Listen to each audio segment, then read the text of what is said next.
आज अपनी बात करेंगे एक्सपोनेंट्स के लॉज के बारे में।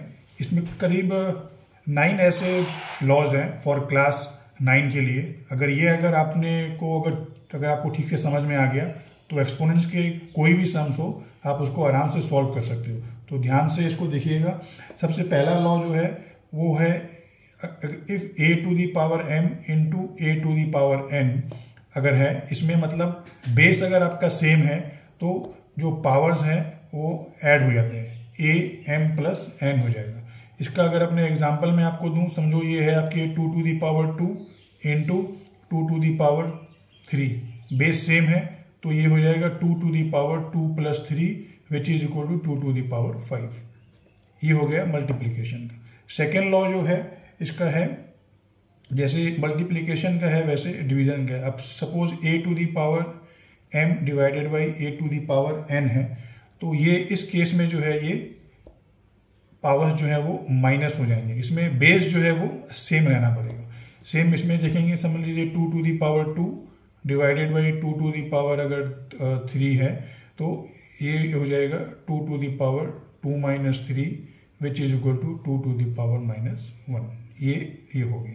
थर्ड जो है ये है अपने, suppose a to the power m है, whole to the power n है, तो इन केस में क्या होगा, जो पावर्स हैं वो मल्टीप्लाई हो जाएंगे। a to the power m into n which is equal to a m n।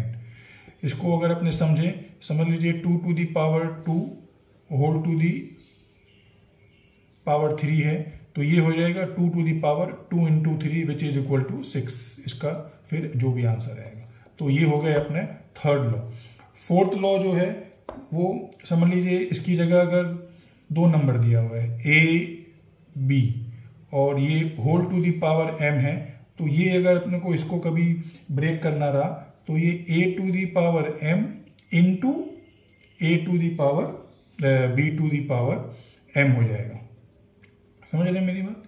इसमें जो है समझ लीजिए अगर ये कोई अगर x y to the power 2 है तो इसको अपने x square into Y square जो है वो ऐसे कर सकते हैं। ये वाला पावर हो गया।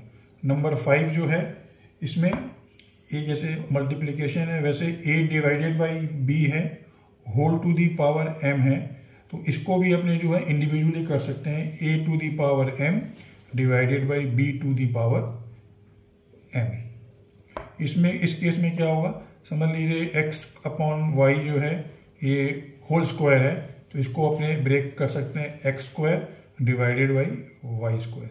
अब समझ लीजिए कभी अगर इसमें अपने को x square plus Y square दिया, अगर पावर सेम है तो अपने इसका रिवर्स भी कर सकते हैं, x upon Y whole to the power भी स्क्वायर कर सकते हैं। ये हो गया था नंबर 5। नंबर 6 जो है anything to the power 0 is equal to 1। कोई भी नंबर जो है 2 टू दी पावर 0 जो है वो इक्वल टू 1, या इसकी जगह और कुछ anything to the power 0 is equal to 1। ये एक इंपॉर्टेंट आइडेंटिटी है जो आपको सम्स में आएगा। अब एनीथिंग जो पावर नेगेटिव पावर है, suppose a to the power minus n, ये क्या होगा? इस केस में क्या होगा, इस पावर को क्या होता है अपने को पॉजिटिव में कन्वर्ट करना पड़ता है, तो इसका जो है वो रेसिप्रोकल हो जाता है, तो ये 1 upon a to the power जो है n हो जाएगा। तो ये पावर जो है पॉजिटिव आ गया। फिर अपने अगर इसको अगर अप्लाई करें तो ये 1 upon a to the power n हो गया। ठीक है ना? इसमें समझ लीजिए इसको अगर अपने एग्जांपल की तरह अगर आपका समझ लीजिए 2 टू दी पावर माइनस 2 है, तो ये हो जाएगा 2 को अपने ले लिए 1 अपॉन 2 होल स्क्वायर। तो ये जो है ये पावर जो है वो पॉजिटिव में आ गया। फिर आप 1 का स्क्वायर 1 रह गया और 2 का स्क्वायर 4 रह गया। तो ये जो है इस तरह, ये इसकी आइडेंटिटी हो गई।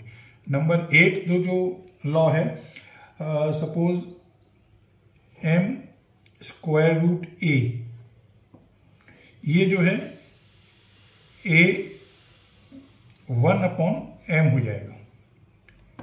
जो भी इधर में आपका रहे, चाहे स्क्वायर रहे चाहे क्यूब रूट रहे, जो भी रहे, इसको अपने ऐसे कर सकते हैं। इसमें समझ लीजिए अगर ये आया है 4 टू दी पावर ऐसे हो गया x फॉर एग्जांपल समझ लीजिए, तो x upon to the power 1/4 हो जाएगा। इसको अपने रिवर्स भी जो है वो कभी भी कर सकते हैं। तो ये था अपना 8th लास्ट जो आइडेंटिटी है इसमें अब ये समझ लीजिए m स्क्वायर रूट a है।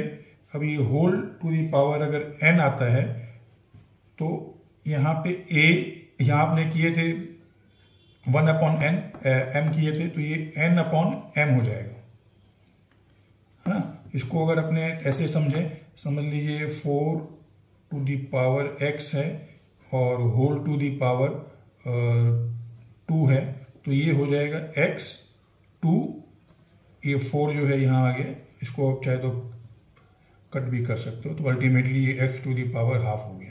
तो ये 9 लॉज ऑफ एक्सपोनेंट है, इसको ज़रूर से जो है वो माइंड में रखें। यही से इन्हीं लॉज को अप्लाई करके आप क्लास 9 के जो भी एक्सपोनेंट्स के सम्स हैं उनको आप आराम से सॉल्व कर सकते हो। इनको नोट कर लें। अगर आपको फिर से समझना हो इसके बारे में आप मुझे कमेंट करें, मैं एक एक आइडेंटिटी जो भी लॉज है फिर से आपको समझा दूंगा, और मैं अगर होगा तो इसको मैं फिर से जो है मेंशन कर दूंगा कमेंट में भी। Thank you.